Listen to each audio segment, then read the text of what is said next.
Tyson Smith. I have other nicknames for him.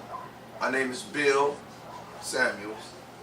I happen to be a friend of his, not one of his type of friends, you know, because he's a gay lover, but I'm a friend of his, and I want to ask him a bunch of questions about what influenced him and discuss what influenced me and how we got into what we do now.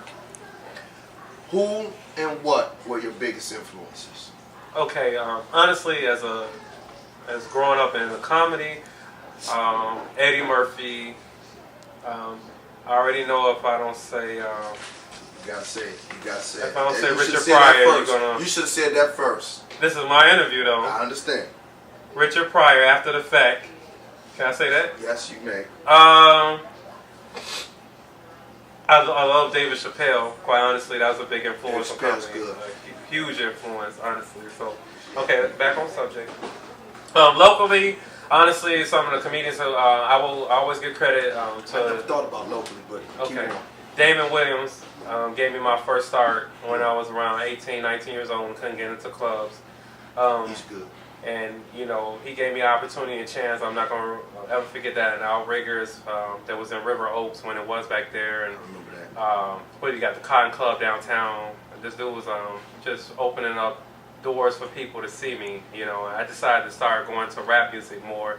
And that didn't pan out to anything. So I went back into comedy about 10 years later. So that's like one of my biggest local influences. You got people like Sean Morgan, Ballhead Phillips, Ill Will, Lady Lunchabelle, Buff Bay. Buff Bay. You know, She's a lot great. of DeMarco, She's great. Monroe. You know, a lot of comedians that I've you know, worked with in the past, like doing shows, putting shows together. I don't consider myself being one of the funniest people in Chicago as far as the stand-up Me neither. performance. However, my lane is the sketch comedy thing, and I think we're doing a pretty good job with that. So.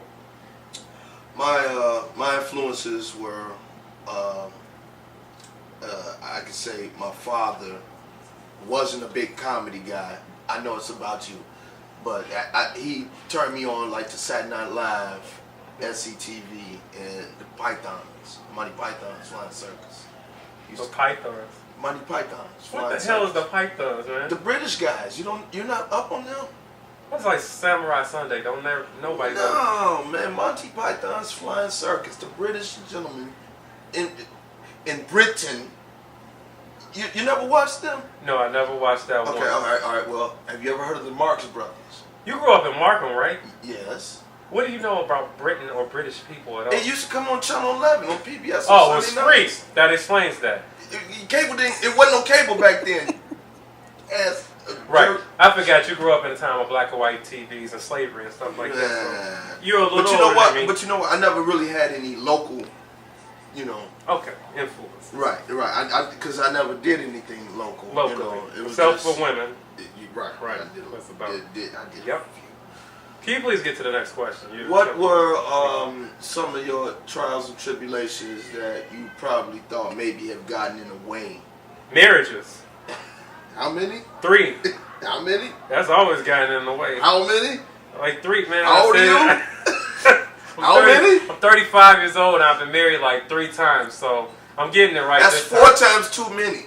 Well, No, I'm just my joking. wife is in the next room right now, so I won't comment on marriage. Yeah, but she's this tall, she can't beat me up. Right. But actually, she's that tall and can beat you up. So that was pretty that's good. the issue. That was pretty good. That was pretty good. No, wait. Another thing that kind of slows you down. You know, taking care of kids. Both my kids live with me now. One, my son been living with me for the last 3 years. My daughter been living with me since she's 3, and she's like 12 now. So you know, just doing those day-to-day activities. You know. I mean, but you sound like you want a gold star to get a pat on the back. I mean, that's shit. That's stuff you're supposed to be doing anyway. Right, you're right about you that, giving Bill. me the middle finger. You're right about that. Yeah, I'm supposed to be taking care of my kids regardless. We all are. We all are. Okay. That's what we.